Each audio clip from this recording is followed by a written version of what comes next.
Hello, welcome back to Sparkling Glue. I hope you guys are having a great day. So, we're looking at what happens when you bake your craft supplies. Yeah, I said bake.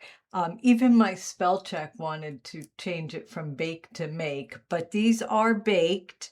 It's with these little shrinky dink pages, heat shrink sheets. I did a video yesterday, here, and I'll link it below, where I used some of this paper because it was pretty sturdy and I needed, my acetate wasn't strong enough. So I used it, but then when I pulled it out, I forgot I even bought this, these heat shrink sheets. So I decided I wanted to make something with it, and I'm not sure if you guys are familiar with, we used to call them shrinky dinks. So this is the regular size, like this is the punch, and then here is what comes out when you're finished, and it turns into a hard plastic. Just so it's really fun. So I want to I'll show you how I made them and I'll give you some tips on what worked and what didn't. These are in my Amazon storefront, but I'll put the link in down below so you don't have to look for them. And they have tons of different brands. I don't know what's best or not, but this is what I purchased and bought. It came with 20 sheets. What I liked about it is this side is frosted and kind of rough, and it's not really rough, but it's not smooth, and it holds markers way better. When you try to color or draw on these really shiny sides, it just comes right off. At least it did for me. So you might want to look for that, but it also depends on what you're wanting to do because, right, they look a little frosted. So here, I didn't color this one at all. So you see, it is a frosted sheet. So if you're not looking for that, they do sell totally clear. I just don't know how the markers work. I don't know if you can see this. I used glitter and metallic markers on these, and it actually worked really well. These were from Five Below, and these are called glitter markers, and they're double-sided. And these two, that's also from Five Below, and these are metallic markers. And so they were really fun to use for some designs on here. This one, which I really thought came out so cute, and I'll show you how I did it. But this is Tim Holtz Distressed Ink around the ends, and I used the ink with a stencil to make the key, and that came out so cute. And then if you punch a little hole in them, you can then, yeah, I have ink all over my hand. You can hang it on your journals or different things. So I don't know, I thought it was just really fun, and I thought I'd show you what I did. So let's go ahead and, all right, as far as the punches that work, bigger punches with hardly any cutouts. So I use the hard, and that is very pretty because it has, you see the I all of a sudden can't remember what it's called, but it's not smooth. It has like ridged edges. That worked really good. This punch worked really well. Let me show you what did not work. This, it got stuck in here because there's a lot of cutouts and the paper it's pretty thick. So that did not work for me at all. I also tried this butterfly punch, and even the one that's not with the cutouts, this one wouldn't work, and maybe because it's smaller. So some punches work, some don't. That's just a test you have to try. You don't even have to do punches. You can just cut out any shape you want with your scissor. You can draw something and then cut around it. Now, I used punches and colored the whole thing in.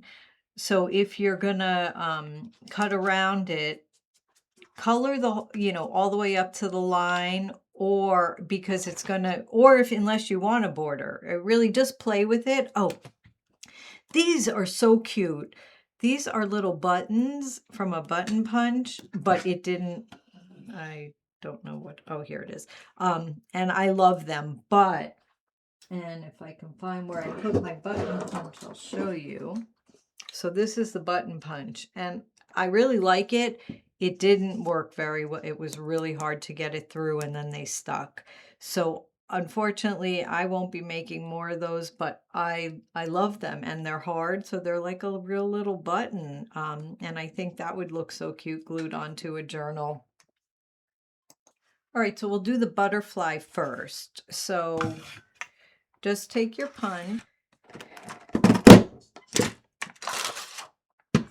So there's a butterfly, and we'll do one of the hearts and one of these little flowers.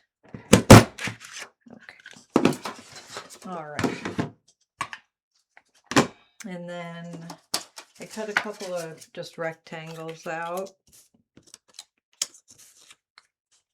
Okay. So I color on top of a piece of paper because it gets all over the place. So let's just move these cute little charms. And you're gonna make sure that you're coloring on the not shiny side, the little rough frosted side. All right. And so for the butterfly, these markers are really fun. So they have this paint tip, which I think works really cool. And you just color your butterfly, and you can do more than one color. But I'll just do purple here since it's my favorite. And you don't have to be perfect, but I do try to get around the edges if I can. And then what you want to do, oh, I think I missed a bunch there. Let's add some back. Okay. And then I'm using some black for the body and the antennas.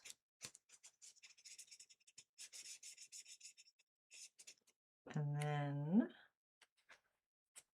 let's fill in our purple. Okay, so there we go. And that butterfly is going to look like that when it's done. So very cute, right? All right, the heart, you can do different things with them. So this, I'm just going to color this, and it does get darker when it shrinks. So, and I'll show you. So this heart is this color, butterfly. So you see it is definitely deeper, darker, because here, that's what it looks like on the white paper. And flower might be fun doing something. Let's use I really like the, I don't know what it's called, paintbrush tip. And maybe you could just have fun with this. And I'm sure you guys have other ideas. If you do, let me know, because I'd love to try different things with this. This is, I'm having fun. All right, so, and then maybe we'll add something pretty, maybe some yellow in the middle. And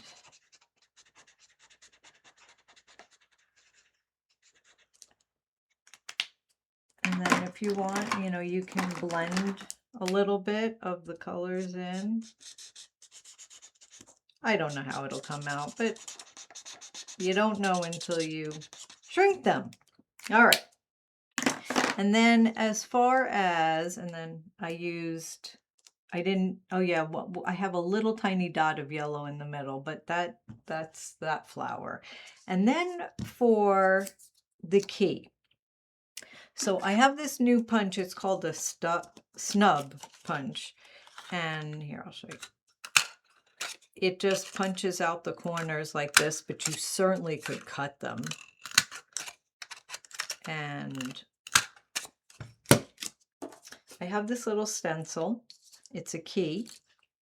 So I'm just putting that on top of it. And I'm going to grab my vintage photo ink. And then just go ahead and just stencil with the ink like you would probably on paper. And just make sure you get it filled in. And then I went ahead and I did the edges like we do on all of our projects, right? And just to give it that vintagey look.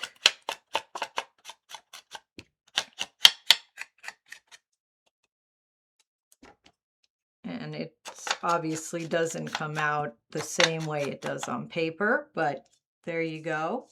And then there's your little key. Let's see. And that's how it turns out. And you can see it's so hard. I don't know. These are really fun. All right. And then I don't know if I did this little postage stamp, but so I used this little template I have, but I'm thinking I want the inside maybe, I didn't ink, I drew on that one. So let's try it with some purple ink and see if it works. I don't know. So I'm just, and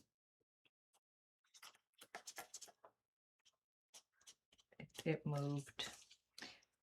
So that's something you want to try to be, and I don't know if I could get ink in those lines. A little bit. I don't know. And I'll ink around the sides just because. And I don't know if this is going to work or not, but like I said, you just have fun with it and play around and make different things. And I really think that, here, let's put these over here and we'll move these out of the way. Those are for baking. Oh, I wanted to tell you something funny. So my dog Bella thought I actually was baking something. And when I took them out of the oven, she was standing there waiting for a treat. I'm like, no, these are craft supplies, Bella. They're not food. But anyway, I thought that was really funny. So I hope you guys got some inspiration maybe to make some of these little charms or do some things with it. Like I said, if you have other ideas or designs, let me know, please. I would love to see it. Or and then if you do make some things with it, go ahead and post it over on our Facebook group. I love when you share your projects that you make. Anyway, thanks again for crafting with me and stopping by my channel. I hope you have a great day, and I'll catch you on the next video. Take care.